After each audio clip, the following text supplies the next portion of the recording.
Hey there, everyone. Welcome to the Astro Consciousness Podcast. I'm Millie, and I am here to give you your forecast for the week of December 8th through the 14th. In this podcast, I talk about the astrological energy of the week ahead and how you can integrate it into your personal and spiritual growth. So here we are beginning the second week of December, and we're definitely very much still saturated and influenced with the energy of the full moon in Gemini that took place the first week of December. Now, this full moon in Gemini had so much to do with realizing something, with having a breakthrough of either news or information that was given to you. And because Mercury, the ruler of that full moon, was, and it is still in the sign of Scorpio for a few more days, perhaps what you realized, what you found out, what was finally verbalized in very plain terms was something that you weren't aware of, was perhaps a blind spot, or something that was happening behind your back, which is the nature of Scorpio energy sometimes. And so, Mercury, the planet of cognitive thought, of information, of the way that you communicate, not just with others, but the way that you communicate with yourself, had this moment of this is what's coming from way deep down in the surface. And now I'm realizing that these are the beliefs that I held, that these are some narratives and stories that I've brought with me for a long, long time and didn't really realize it. And I think that for a last full moon of the year, I personally love that energy because it is an energy of breakthrough, of revelation that now, the remaining weeks of 2025, we get to implement. So, we start the week off Monday, December 8th, and you're going to see me look to the side because I'm looking at my notes, with Mars in Sagittarius creating a square to Saturn in Pisces. So, what this second week of December is going to invite us to do is, I think, on the one hand, is going to invite some to take some kind of action towards an idea, towards a conversation that they may have had. For others, I think it's still going to be processing some of that full moon energy, which I did mention in the forecast of that full moon in Gemini energy. So, Mars in Sagittarius squaring Saturn in Pisces. Anytime that Mars and Saturn come together, this is the energy of we're running a marathon, not a sprint. Okay. And depending on the aspect, on the connection between both Mars and Saturn, will tell us a lot about how we experience the realization of this is a marathon, not a sprint. So let me break that down a little bit. Mars in Sagittarius wants to take action now, wants to go fast now, wants to act upon all of the thoughts, all of the words that are coming to them. And there is this sense of like, let's go, let's get it moving. And Saturn in Pisces is saying not so fast because there are still cycles, whether internal or external, that need to end, that need to finish. There are some loose ends to tie up that we were reminded of or perhaps informed of with the full moon in Gemini. Okay. An important thing to know about Mars creating a square, an aspect of tension to Saturn and Pisces, it's that it's not just Mars creating a square to Saturn. It's Mars creating a square to the Saturn-Neptune conjunction in Pisces. This is important because the Saturn-Neptune conjunction has represented for several months now the end of a cycle, the end of a chapter, the end of an era. So it's impossible to look at Saturn and not look at Neptune, to look at Neptune and not look at Saturn. So what does all of this mean for Monday, December 8th? Mars wants to act upon a bigger vision, is getting very excited about what's ahead, and the Saturn-Neptune conjunction is saying, not just yet. With Neptune there, we can feel, some might experience it as a little lost, as a path not so clear ahead, or the willingness to say, I'm going to keep moving forward one step at a time, Saturn. And every step I take is going to show me the path. Every step I take is going to clear the path, right? And so Saturn there acts as this mature identity, mature energy that says, if you know where you're going, if you know in your heart where you're going, or what the intention of the direction that you're moving to is, why the rush? And so, one of the things we have to understand while Saturn and Neptune are still conjunct in Pisces between now and February is that we are still releasing, again, limiting stories, limiting belief systems, and that there are still things inside of us that are working in order for us to release a part of the identity, a part of the life that can't come with us into this next chapter. So it's an interesting week. It's an interesting beginning of the week because there's a part of us that might want to feel like moving quickly and us not understanding why we can't. Okay. Tuesday, no, Tuesday, December 9th, there's not much going on. On Wednesday, December 10th, Neptune moves direct in Pisces. Okay, so Neptune has been retrograde in Pisces for several months now. And Neptune retrograde in Pisces has been about how do I go within to find the source, to find the light, to find a sense of hope, to find faith. And between July 2025 to the end of 2025, which is where Neptune has been retrograde, we have gone within to dissolve a lot of the soul contracts, a lot of the cords that have kept us stuck to the past, that have kept us stuck to certain people. Have you ever had this experience of where someone has had such an impact on you that even after even after you both go your separate ways, right? And this isn't just a romantic relationship. This is anyone who has played a significant role in your life in some way, shape, or form. And even after they leave, you still think about it, you still rerun all of the story together, you play the highlight reel, you play the low light reel, right? And it is this thing that you don't understand. Why am I still thinking about this? Why am I still stuck on this?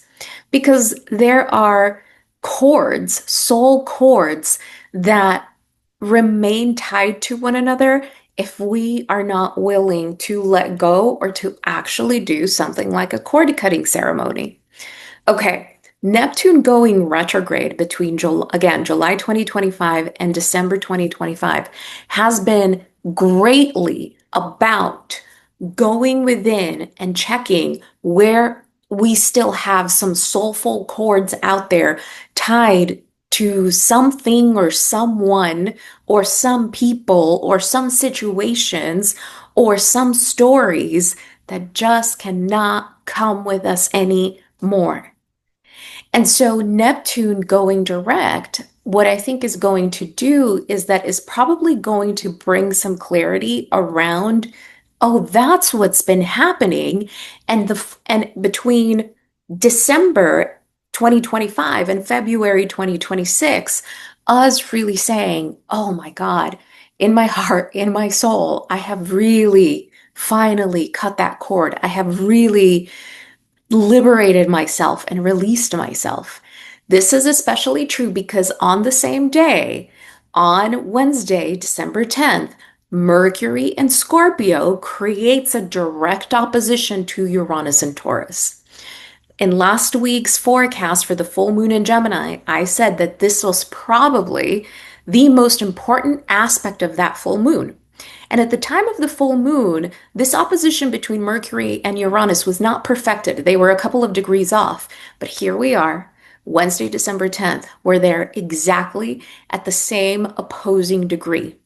And so Mercury and Scorpio, again, What was I unaware of? What was I thinking? What was my blind spot? What was the shadow in opposition to Uranus and saying, boom, I'm mind blown. This is it. This is what I've been holding. These are the stories that I've been carrying. This is the final cutting of the cord with the past. And this is how I was taken advantage of. This is how I am allowed to be angry at a circumstance, but I don't allow it to define me. This is a really powerful opposition that, again, invites you in true Uranian fashion to accept the truth for what it is, but liberate yourself along the way. Uranus is the planet of liberation in the zodiac. And with Mercury there, it's liberate your mind, liberate your thoughts, liberate your words, liberate your stories, liberate yourself, your belief system, liberate yourself from that, which is part of the shadow story, not because we're going to ignore it, not because it's not going to be part of our story, but don't let it make decisions for you and your future. That is so important, especially when this opposition is again happening on the same day of Neptune going direct in Pisces and transiting not just the last couple of degrees of Pisces, but the last degrees of the zodiac, which represent a significant ending. At the same time that Mercury is creating an opposition to Uranus, I'm going to liberate myself from certain belief systems, certain stories, particularly of the past. That Mercury in Scorpio creates a trine to Neptune in Pisces. So this is an aspect of flow. It's an aspect that invites you to look at whatever is coming up as a turning point, as the end of something. I think that this water trine, right, between Mercury and Scorpio, Neptune and Pisces is the continuation of so much water energy that we experienced throughout the month of November and is coming with us, a little bit into the month of December. And so much of that has been the realization, the acceptance in our bodies, in our nervous system, something has truly come to an end. A chapter of my life, a way of being, a way of relating, a way of seeing myself has truly come to an end. And water energy cleanses the soul. And the way that it does that is that a lot of water energy can sometimes translate into grief. So I don't know about you, but there has been this element of grief, of grieving past relationships, of grieving something that has come to an end. And I think there have been plenty of other things going on where the grief has been somewhat subtle, but still there. And the understanding of I need to allow myself to grieve this so that I can open myself up to something else. And that is the entire point. Okay, Thursday, December 11th, we have Mercury enter the sign of Sagittarius and remain there for several more weeks.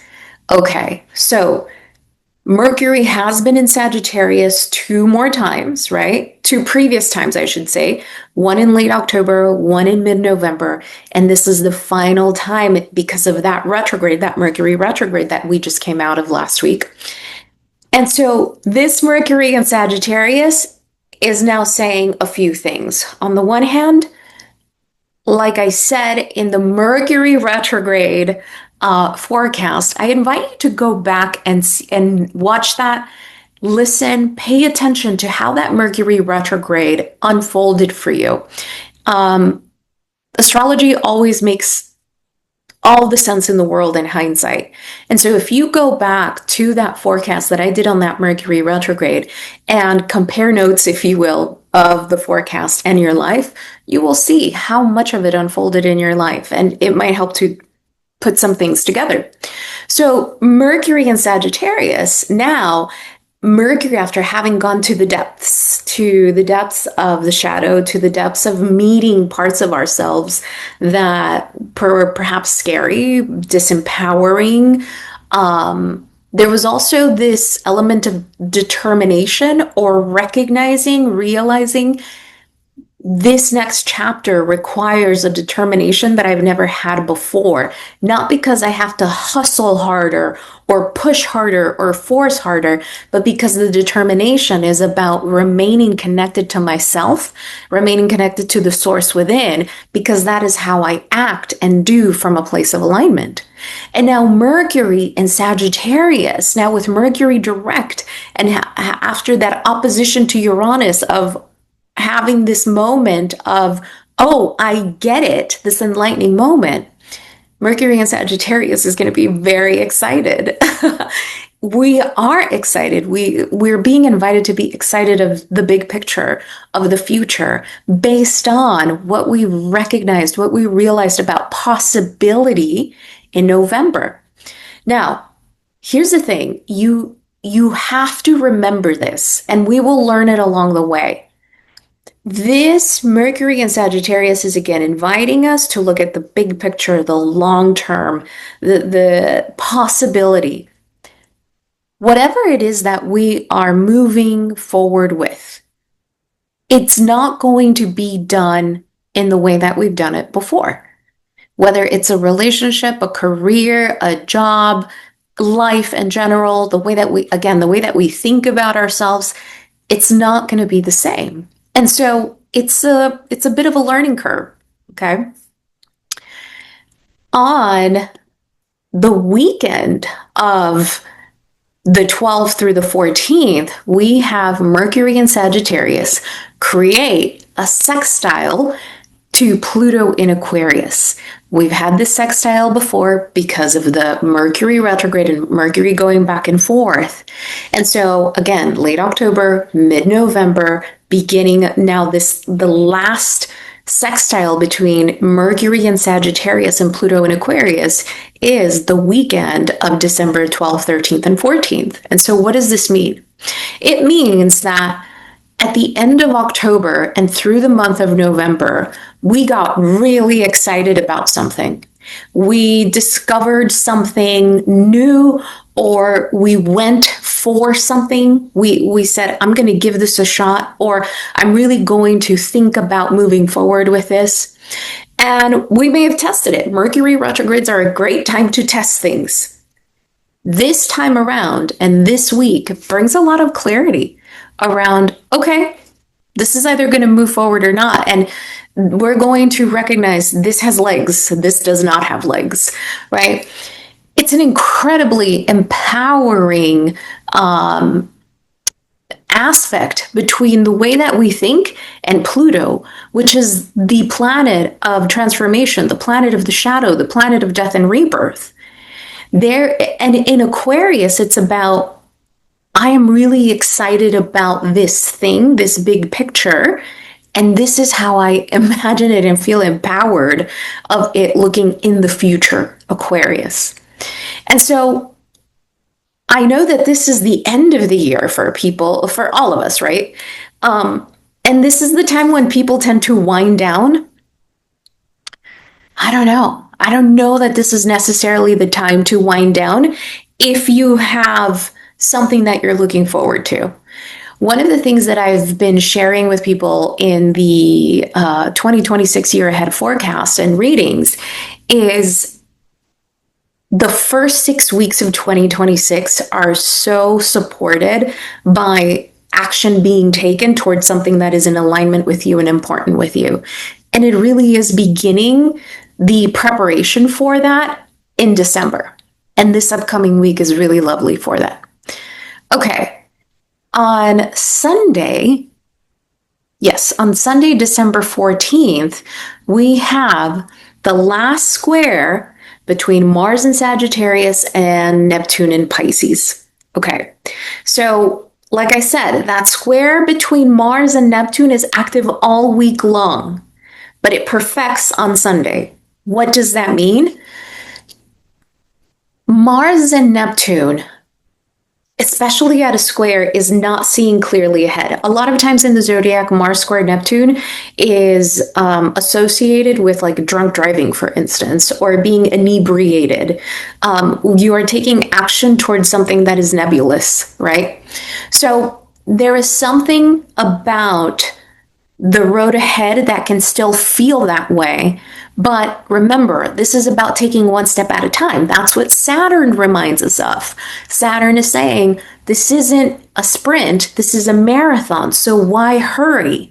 Why try to skip steps when you can take things one step at a time based on the information that is coming to you, based on the conversations you're having, the thoughts that you're having, right? And it becomes such an important week when we understand I don't have to have it figured out, but I do get to connect with myself for guidance, and I do get to trust that I am divinely guided, supported, and provided for. Okay, so it is a week that calls for action. It is a week that reminds you there's no hurry, because you can't make things happen faster than they're going to happen, or depending on the cycle that you're in. But you do want to be aligned, committed, and clear in your intention. And that is going to be what clears up the vision in the long run. Okay. And this is important because the following week, Mars enters Capricorn, which it does really well in. And that Mars in Capricorn is going to take us into the new year. But I'll talk about that in next week's forecast. As always, may this be of service. So much love to you all. Take care, and I'll talk to you next week.